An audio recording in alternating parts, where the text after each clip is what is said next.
Assalamualaikum warahmatullahi wabarakatuh. Halo semuanya, bagaimana kabarnya hari ini?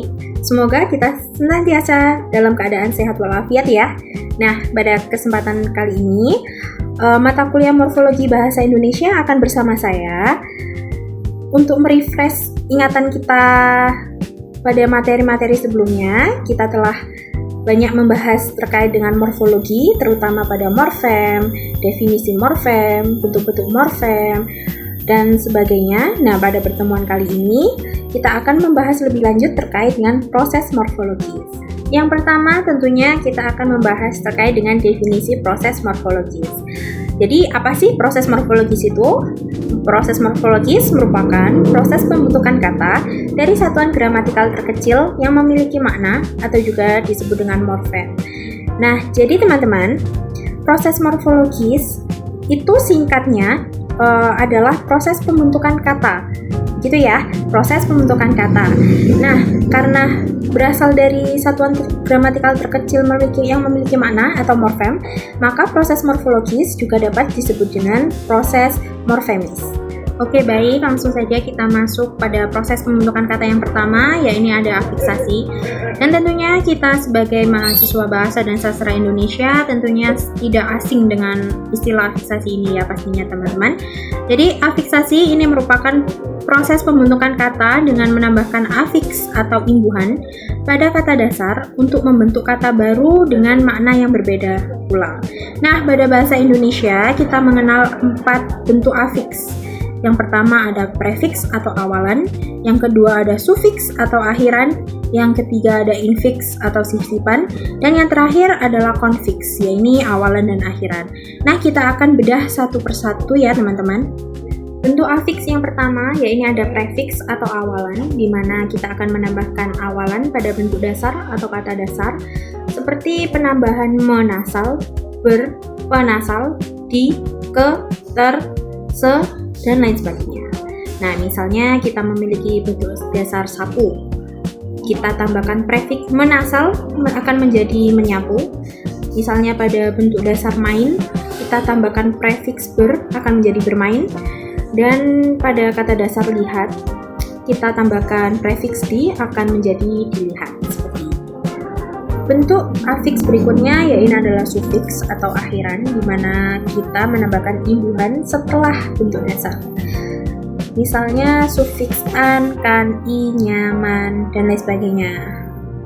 Misalnya kita terapkan pada bentuk dasar main, mendapat sufiks an akan menjadi mainan, kemudian pada kata dasar ambil mendapat sufiks kan yang akan menjadi ambilkan, kemudian misalnya pada kata dasar buku mendapatkan sufiksnya yang akan menjadi bukunya. Bentuk afiks yang ketiga yaitu ada infiks atau sisipan, di mana kita akan menaruh sisipan ini di antara bentuk dasar seperti itu.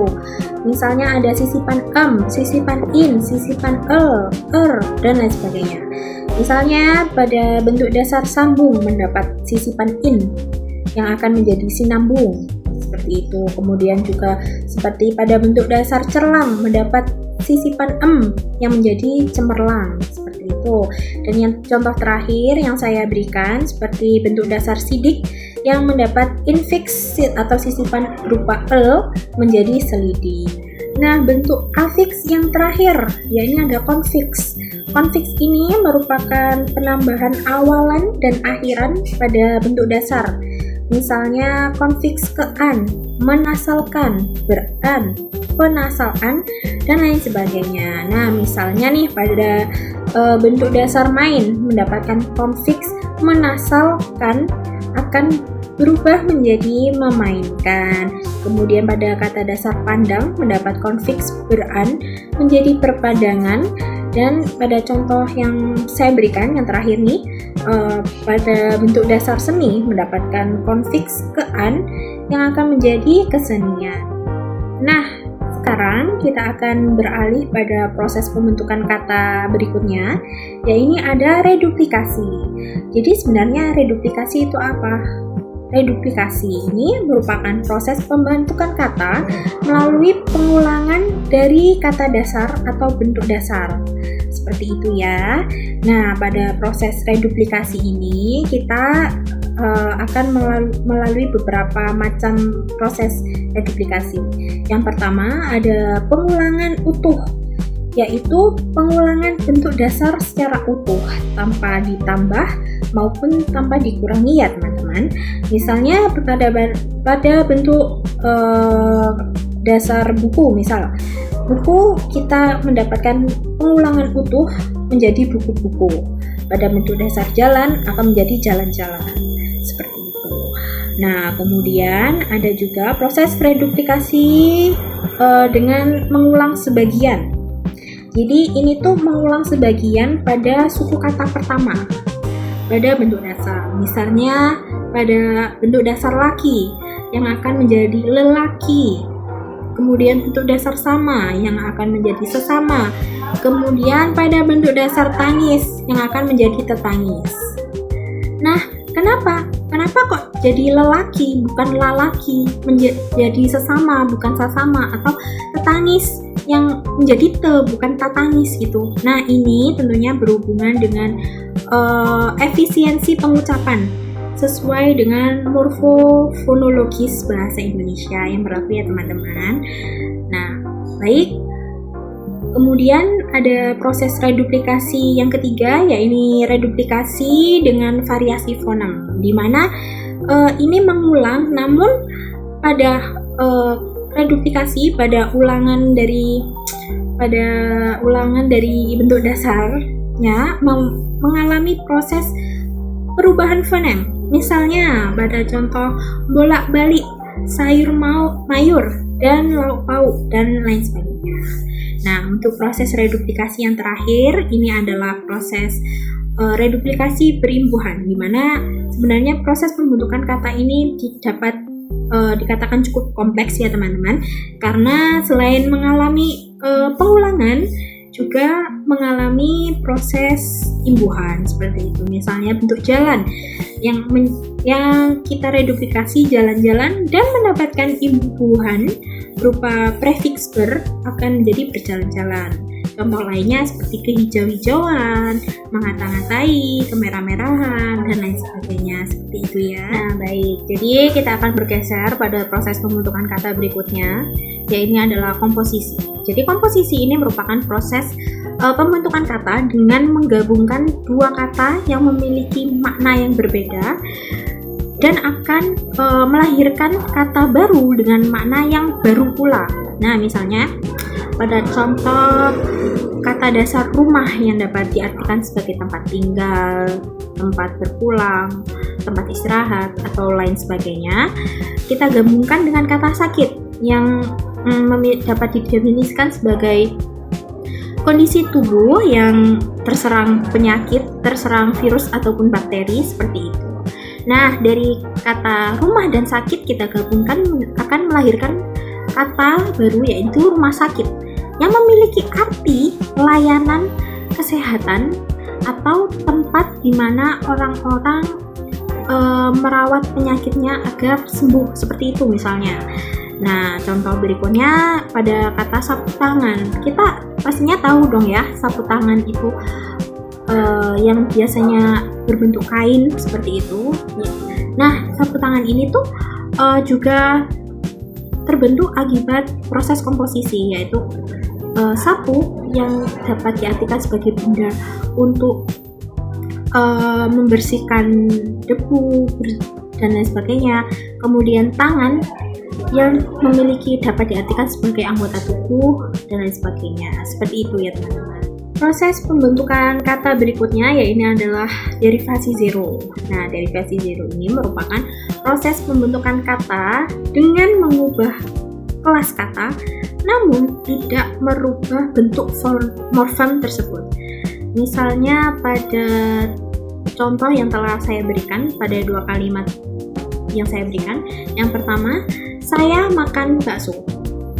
Pada kalimat berikutnya, makan siang tadi adalah bakso.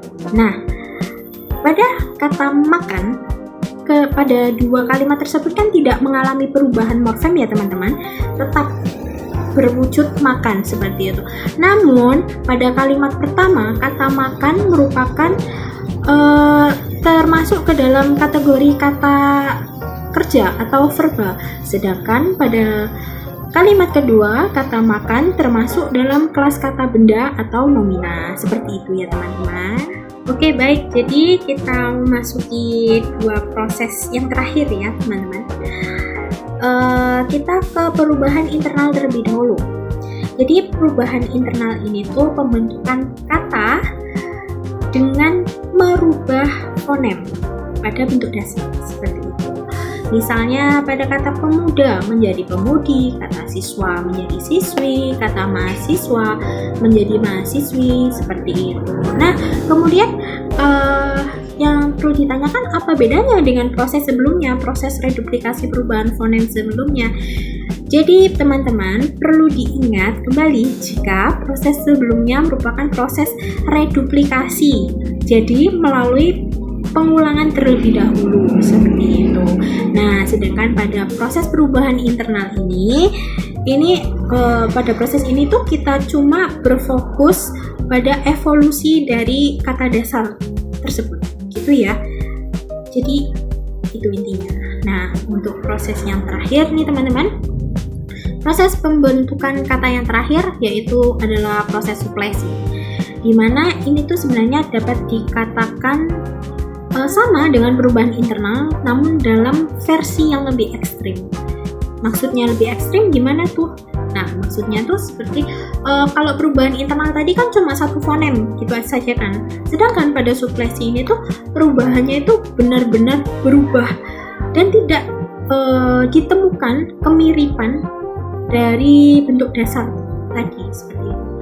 Nah, pada bahasa Indonesia memang belum ditemukan atau bahkan tidak ditemukan kata yang melalui proses pembentukan suplesi ini ya. Oleh karena itu, pada bentuk ini saya menyisipkan contoh menggunakan bahasa Inggris. Misalnya kata go yang digunakan yang memiliki arti pergi untuk kalimat sekarang atau yang akan datang, menjadi when yang digunakan untuk kalimat lampau seperti itu. Kemudian juga ada kalimat komparasi yang good menjadi better seperti itu, dan contoh-contoh lainnya. Nah, sebelum mengakhiri pertemuan kali ini, dari serangkaian proses pembentukan kata yang sudah saya jelaskan, tentunya proses morfologis memiliki fungsi. Di antaranya adalah yang pertama, fungsi utamanya adalah untuk membentuk kata baru yang memiliki makna yang berbeda. Nah, yang kedua yaitu berfungsi untuk merubah makna dan kelas kata seperti yang telah saya jelaskan sebelumnya. Kemudian yang terakhir ya ini menjelaskan peran gramatikal. Misalnya seperti peran pada kalimat aktif dan pasif, pada kalimat kausatif atau penyebab, kemudian kalimat resiprokal atau saling. Nah, kalimat resiprokal ini maksudnya itu contohnya seperti kata dasar tatap yang mendapatkan afiksasi beran, jadi bertatapan gitu ya misalnya. Nah, karena dari situ kan memiliki arti saling bertatap gitu. Nah, yang terakhir yaitu untuk menjelaskan peran kalimat jamak atau pluralitas. Misalnya kita melalui proses reduplikasi tadi, misalnya buku, satu kata buku mendapatkan reduplikasi buku-buku yang akan menjadi bentuk jamak seperti itu. Oke, baik. Jadi pertemuan untuk hari ini cukup sekian saja ya teman-teman. Jika ada yang ingin ditanyakan lebih lanjut, bisa tulis langsung di kolom komentar ataupun bisa bertanya langsung kepada saya. Oke, baik. Sekian saja dari saya. Terima kasih banyak dan kurang lebihnya saya mohon maaf. Saya akhiri. Wassalamualaikum warahmatullahi wabarakatuh. Sampai bertemu lagi.